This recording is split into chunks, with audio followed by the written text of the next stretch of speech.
உலகெங்கிலும் இருந்து இந்த நிகழ்வை பார்த்து கொண்டிருக்கின்ற சன் தொலைக்காட்சி நேயர்களுக்கு அன்பின் வணக்கம்.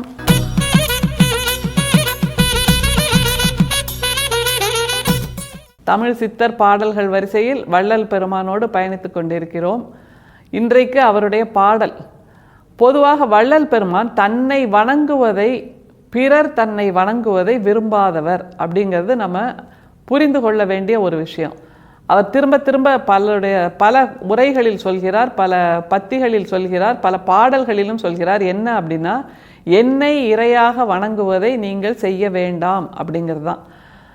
அந்த அளவுக்கு எளிமை, அந்த அளவுக்கு தன்னைத்தானே வியந்து கொள்ளாத அந்த தன்மை, தான் இயல்பானவன், தான் எந்த அளவிலும் மற்றவர்களை விட உயர்ந்தவன் அல்ல என்கின்ற அந்த ஒற்றை கருத்தியல் தான் நம்முடைய வள்ளல் பெருமானை இன்னமும் விதந்தோத்த சொல்கிறது. அவர் எவ்வளவு எவ்வளவு எவ்வளவு உயர்ந்த சித்தராக இருக்கிறார், ஆனாலும் தன்னளவில் அவர் மிக எளிமையானவராக இருக்கிறார். அந்த ஒரு குணத்தை நாம் வாழ்வில் கடைபிடிக்க வேண்டாமா, மனசில் வரித்து கொள்ள வேண்டாமா என்கின்ற அந்த புரிதல் நமக்கு வந்திருக்க வேண்டும். அந்த புரிதலை சொல்லுகின்ற 2 பாட்டு இன்னைக்கு ரொம்ப ஆச்சரியமாக இருக்கும். என்னன்னா, அவர் இந்த சத்திய சன்மார்க்க சங்க அந்த கருத்தியலில் இருப்பதால் அல்லது அருட்பெரும் சோதி என்கின்ற புரிதலை கொண்டிருப்பதால் அவருக்கு என்னவெல்லாம் நன்மைகள் நடந்திருக்கின்றன அதை சொல்லுகின்ற ஒரு பாடல். அதே மாதிரி ஆத்திகம் நாத்திகம். ஆத்திகம் என்று ஒன்று இருந்தால் நாத்திகமும் இயல்பானது தான். பகல் என்று ஒன்று இருந்தால் இரவு என்று ஒன்று இருக்கும். வெப்பம் என்று ஒன்று இருந்தால் குளிர் என்று ஒன்று இருக்கும். எப்போதுமே எந்த கருத்தியலுக்கும் மாற்று கருத்தியல் என்று ஒன்று வரும். அதை யாராலும் மறுத்துவிட முடியாது, மறைத்து விடவும் முடியாது. அந்த புரிதல் இல்லாதவர்களுக்காக நம்முடைய வள்ளல் பெருமான் என்ன சொல்கிறார்? ஆத்திகம் என்பது என்ன, நாத்திகம் என்று வள்ளல் பெருமான் எதை உணர்கிறார், எதை உணர்த்துகிறார், அது ரொம்ப முக்கியம் இல்லையா? அதையும் நாம் பார்க்கலாம். முக்கியமாக இந்த வரி ரொம்ப முக்கியம். சன்மார்க்க சங்கத்தீர் சிற்றடியேன் உமது தாழ் வணங்கி சாற்றுகிறேன் அப்படின்னு ஒரு வரியை சொல்றாரு. சிற்றடியேன்கிறாரு. அதாவது எனக்கு என்னுடைய இருப்பு மிக சிறியதாக இருக்கு, நான் ரொம்ப சின்னவன், உங்களுடைய தாழ் வணங்கி சாற்றுகிறேன், உங்களுடைய அடிகளை வணங்கி நான் ஒன்று வேண்டி கேட்கிறேன் அப்படிங்கிறாரு. அப்படி அவர் என்ன வேண்டி கேட்கிறார் தெரியுமா? என் மார்க்கத்தினை நுமக்குள் ஒருவன் என கொள்வீர் அப்படிங்கிறாரு. அதாவது தன்னை சிற்றடியேன்னு சொல்லிக்கிட்டு என் மார்க்கத்து என்னை நுமக்குள் ஒருவன் என கொள்வீர், எனக்கு உயர்ந்த பீடங்கள் கொடுக்காதீங்க, என்னை தெய்வம் என்று கொண்டாடாதீர்கள், என்னை ஞானி என்று சொல்லாதீர்கள், உங்களில் ஒருவன் என்று என்னை வரித்து கொள்ளுங்கள், நினைத்து கொள்ளுங்கள்னு கேட்கிறார்னா எப்படிப்பட்ட பணியுமாம் என்றும் பெருமை என்கின்ற அந்த நிலைப்பாடு நம்முடைய வள்ளல் பெருமானிடம் இருக்கு அப்படிங்கிறத நம்ம உணரணும். இதை நம்முடைய இயல்பியலாக நாம் ஏற்றுக்கொள்ள வேண்டும் என்பதுதான் நம்முடைய வள்ளல் பெருமானின் வாழ்க்கையிலிருந்து நாம் புரிந்து கொள்ள வேண்டியது. அந்த 2 பாட்டை பார்க்கலாம். சிற்சபையும் பொற்சபையும் சொந்தமெனதாச்சு, தேவர்களும் மூவர்களும் பேசுவதென் பேச்சு, இற்சமய வாழ்வில் எனக்கென்னை இனி ஏச்சு, என் பிறப்பு துன்பமெல்லாம் இன்றோடே போச்சு. கண் புருவ பூட்டு அப்படிங்கிற பகுதியில் உள்ள பாடல் சிற்சபையும் பொற்சபையும் இவருக்குனே ஆயிடுச்சான்.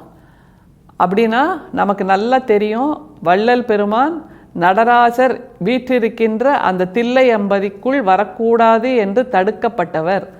அதனால் வடலூரில் ஒரு பொற்சபையை உருவாக்கினார், சிற்சபையை உருவாக்கினார்.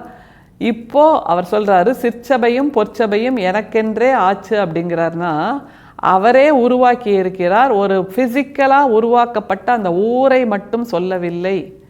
அது ரொம்ப முக்கியம். அந்த ஊரை உருவாக்குகின்ற அந்த வள்ளல் பெருமான் தன் மனசில் முதலில் சிற்சபையையும் பொற்சபையையும் உருவாக்கி இருக்கிறார். அந்த அளவுக்கு மனசு தங்கமாக இருக்கிறது. சிற்சபை என்றால் சிறிய சபை இல்லை, அந்த அற்புதமான ஆனந்தம் கிடைக்கக்கூடிய அந்த சபையாக அவருடைய மனசு இருக்குன்னா, சந்தோஷம் என்பதை நாம் வெளியில் தேடக்கூடாது, மனசுக்குள்ளாகவே குற்றால அருவியாக கொட்ட வைக்க வேண்டும் என்றால் நம்மை நாமே மகிழ்வோடு இந்த வாழ்க்கையை வாழ்வதற்கு தயார்படுத்தி கொள்ள வேண்டும். ஒவ்வொரு சுவாசமும் ஒவ்வொரு மூச்சும் சந்தோஷத்துக்குரியது என்று உணர்ந்து நாம் சுவாசித்தால் அதுதான் சிற்சபை. மற்றவர்களுக்கும் அந்த சந்தோஷத்தை கடத்தினால் அதுதான் பொற்சபை. அதனால்தான் வள்ளல் பெருமான் சொல்கிறார், சிற்சபையும் பொற்சபையும் எனதென்றே ஆச்சு அப்படின்னு. அடுத்தது எது ஆச்சா அவரோடது பாருங்க. தேவர்களும் மூவர்களும் பேசுவது என் பேச்சு. தேவர்களும் மூவர்களும் பேசுவது என் பேச்சு அப்படின்னா அவர்கள் இவரை பற்றி பேசுகிறார் என்றும் சொல்லலாம்.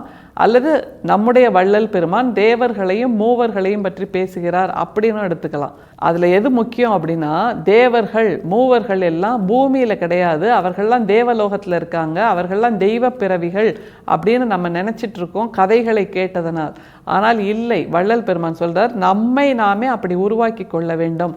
அப்படி உருவாக்கி கொள்வதற்கான பேச்சை, உங்களுக்கான தெளிவை கொடுப்பது தான் என்னுடைய வாழ்வியல். தேவர்களும் மூவர்களும் பேசுவது என் பேச்சு. அப்படி எப்படி உருவாக்கி கொள்வது நம்மை என்று நமக்கு நாமே தெளிவாக்கி கொள்வோம். அப்படி தெளிவை தருகின்ற பேச்சு தான் என்னுடைய பேச்சாக இருக்கிறது அப்படிங்கிற அடுத்த நிலைக்கு நகர்கிறார்.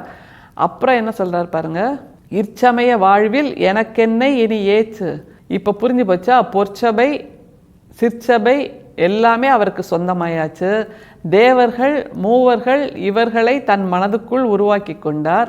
அப்புறம் இந்த வாழ்க்கையில் வேற என்ன துன்பம் இருக்க முடியும்? வேற எதை பற்றி நம்ம பேச முடியும்? எல்லாமே உச்சமாயாச்சுன்னா நாம் சிறிய விஷயங்களை பற்றி பேச மாட்டோம் இல்லையா? அப்படியான ஒரு நிலையில் நான் உணர்கிறேன் என்னை. அப்படி உங்களை உணர்த்துவது தான் என்னுடைய வாழ்க்கை நோக்கம் அப்படிங்கிறதையும் 3வது வரியில் நிலைநிறுத்துகிறார். எப்படி நிறைவு செய்கிறார் பாருங்க. என் பிறப்பு துன்பம் எல்லாம் இன்றோடே போச்சு. என் பிறப்பு துன்பம் எல்லாமே இன்னைக்கோட போயிடுச்சு அப்படின்னா அந்த வார்த்தையை நம்மளும் சொல்ல முடியும்ல. கண் புருவ பூட்டு அப்படிங்கிற அந்த பகுதியில் இந்த பாடல் இருக்கு. கண் புருவத்துக்கு நடுவில் இருக்கின்ற அந்த 3வது கண்ணை திறந்தால் நம்முடைய வாழ்க்கையும் இந்த 3 வரிகளில் இருப்பதை போல் நடந்து 4வது வரியில் வள்ளல் பெருமான் நிறைவு செய்கிறார் அல்லவா? அந்த நிறைவை நாமும் அடைய முடியும். அப்படி கண் புருவத்துக்கு நடுவில் இருக்கின்ற அந்த 3வது கண்ணை எப்படி திறக்க முடியும்? கையால் திறக்க முடியாது, மனசால் மட்டும்தான் திறக்க முடியும். மனசுக்கு சாவி எது? நம்முடைய வள்ளல் பெருமான் அள்ளித் தருகின்ற அந்த அன்பு, கருணை, காருண்யம் மட்டும்தான். இந்த சாவிகளை கை நிறைய அள்ளி வைத்து கொண்டு நாம் நம்முடைய கண் புருவத்துக்கு மத்தியில் இருக்கின்ற அந்த 3ஆம் கண்ணை திறப்போம். அப்படி திறந்தால் அந்த அன்புதான் ஆத்திகம் என்று நம்முடைய வள்ளல் பெருமான் சொல்கிறார். அப்போ நாத்திகம்னா எது? அதுக்கும் அவரே தெளிவு சொல்கிறார் இல்லையா? அன்புதான் ஆத்திகம். அப்படின்னா நாத்திகம் அதையும் அடுத்த பாடலில் சொல்கிறார் பாருங்க. நாத்திகம் சொல்கின்றவர் தம் நாக்கு முடை நாக்கு, நாக்கு ருசி கொள்வதும் நாரிய பின்னாக்கு, சீர்த்தி பெறும் அம்பலவர் சீர்புகன்ற வாக்கு, செல்வாக்கு நல்வாக்கு தேவர் திருவாக்கு. நாத்திகம் சொல்கின்றவர் வாக்கு முடை நாக்கு அப்படிங்கிறாரு. அதாவது கடவுள் மறுப்பை சொல்லவில்லை, அன்பு மறுப்பை தான் நம்முடைய வள்ளல் பெருமான் நாத்திகம் என்று சொல்கிறார். இறை என்பது எது? தேடி தேடி பார்த்தால் மனித நேயம், அன்பு, இது மட்டும்தான் ஆத்திகம். அது இல்லாத நிலைதான் நாத்திகம். அப்படிப்பட்ட நாத்திக நிலையைத்தான் வள்ளல் பெருமான் அந்த வரியில சொல்றார். நாத்திகம் சொல்கின்றவர் தம் நாக்கு முடை நாக்கு. அப்போ அன்பில்லாதவர்கள் பேசுகின்ற அந்த வார்த்தைகள் எல்லாமே முடை நாக்கு வார்த்தைகள் தான். அந்த நாக்கு இருக்கலாமே தவிர அதிலிருந்து வருகின்ற வார்த்தைகள் அன்போடு இல்லை என்றால் அது நெருப்புக்கு சமம், அது வெறுப்புக்கு சமம், அது அரக்கத்தனத்துக்கு சமம், முடை நாக்கு என்கின்ற அந்த நிலைக்கு சமம் என்று நம்முடைய வள்ளல் பெருமான் தெளிவை தருகிறார். அடுத்த வரியை பாருங்க. நாக்கு ருசி கொள்வதும் நாரிய பின்னாக்கு. அந்த மாதிரி அன்பற்ற வார்த்தைகளை பேசுகின்ற நாக்கு ருசி கொள்வதும் நாரிய பின்னாக்கு. அந்த வார்த்தைகள் எப்படி இருக்கான்? பின்னாக்கு, அதாவது கழனிலலாம் வைப்பாங்கல்ல, கழனி தொட்டி, மாடுகளுக்கான கழனி தொட்டியே பின்னாக்க போட்டு அப்படியே ஊற வச்சு கொடுக்குறோம்ல, அது கொஞ்ச நாள் ஆயிடுச்சுன்னா ஒரு வாசனையோடு வரும். அந்த மாதிரி வாசனை, கெடுதியான வாசனை உள்ளது எது அப்படின்னா அந்த நாரிய நாக்கு, அல்லது பின்னாக்குள்ள நாக்கு, அல்லது அன்பில்லாத நாக்கு, அல்லது நாத்திகம் பேசுகின்ற நாக்கிலிருந்து வருகின்ற வார்த்தைகள் நாரிய பின்னாக்கு போன்றது. அது எதற்கும் பயன்படாது, மாடுகளுக்கும் பயன்படாது, மனிதர்களுக்கும் பயன்படாத வார்த்தைகள் என்னும்போது இதைவிட எளிமையாக ஆத்திகத்தையும் நாத்திகத்தையும் யாராலும் சொல்லிவிட முடியாது. சரி, இது ரெண்டையும் விளக்கியாச்சு. அடுத்து எங்கே கூட்டிகிட்டு போகிறார் பாருங்க. சீர்த்தி பெறும் அம்பலவர் சீர்புகன்ற வாக்கு செல்வாக்கு நல்வாக்கு தேவர் திருவாக்கு. சீர்த்தி பெறும் அம்பலவர் சீர்புகன்ற வாக்கு. எது சீர்புகன்ற வாக்கு? அன்புதான் தெய்வம் என்கின்ற அந்த சீர்புகன்ற வாக்குதான் நல்வாக்கு, தேவர் திருவாக்கு என்கிறார். அதனால் தேவர்களை பற்றி, தெய்வங்களை பற்றி, சொர்க்கலோகத்தை பற்றி, வானுலகத்தை பற்றி, விண்ணுலகத்தை பற்றி, மேலுலகத்தை பற்றி எத்தனையோ வார்த்தைகள் சொல்லப்பட்டிருக்கலாம். அந்த வார்த்தைகள் எல்லாம் சரி இருக்கட்டும். அதையெல்லாம் பேசுகின்ற நாக்கில் அன்பு இல்லை என்றால், மனதில் அன்பு துளிர்க்கவில்லை என்றால் அது புண்ணாக்கை போன்று வீணானது. அன்பு துளிர்க்கின்ற வாக்கு தேவர்களுடைய வாக்காக இருக்கும், நல்வாக்காக இருக்கும், புனிதமான வாக்காக இருக்கும். எனவே கல்லாதவர்களும் அன்போடு இருந்தால் அவர்கள்தான் உண்மையான ஆன்மீகவாதிகள், அவர்கள்தான் உண்மையான ஆத்திகம் பேசுகின்றவர்கள், அவர்கள்தான் உண்மையான இறை என்று நம்முடைய வள்ளல் பெருமான் சொல்கிறார். அருட்பெரும் சோதி, அருட்பெரும் சோதி, தனிப்பெரும் கருணை, அருட்பெரும் சோதி. நன்றி, வணக்கம்.